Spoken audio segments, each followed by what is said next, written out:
The moon! Secrets unveiled and the moth that follows invisible paths. Welcome back to the Metamorphosis Tarot Project, where we blend bug science and art. The moon is one of my favorite tarot cards and a symbol that appears throughout the tarot. The Rider Waite Smith deck depicts a moon illuminating a difficult path ahead. The moon is masked, symbolizing deception and that all may not be as it seems. The dog and the wolf represent human nature, while the little crayfish represents the shadow self, pieces of ourselves and our humanity that must be unmasked in order to reach the best version of ourselves. Under the silvery moonlight, all shall be revealed. Deceit, treachery, secrets, hidden paths.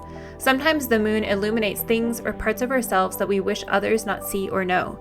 Sometimes it makes clear betrayal against us. And sometimes it illuminates paths that may be harder to traverse but will ultimately lead to our success and happiness. The moon only illuminates. Will we face the hard reality, or will we close our eyes in denial? For the moon, I chose the Luna Moth. This was the very first card that I drew all the way back in 2020 before I even thought I'd be making a whole deck. I chose it for its obvious connection to the moon originally. Luna. I ultimately decided to keep the Luna Moth because it fits rather well.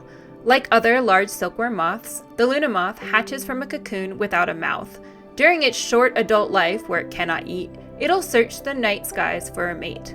The female Luna Moth leads the male to her via a plume of pheromones, which the male detects with his large, feathery antennae. Members of the Actias genus can smell females up to 6 miles away, or about 10 kilometers.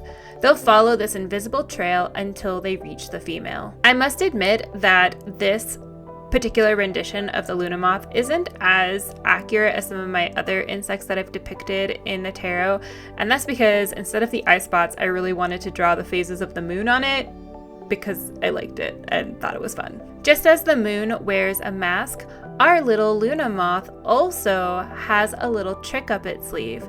The long tails protect them at night from bats by disrupting their echolocation. Bats will either aim for the tails, thinking they're the head of the animal, or miss the moth altogether as their echolocation signal gets jammed by the long, twisting tails in flight.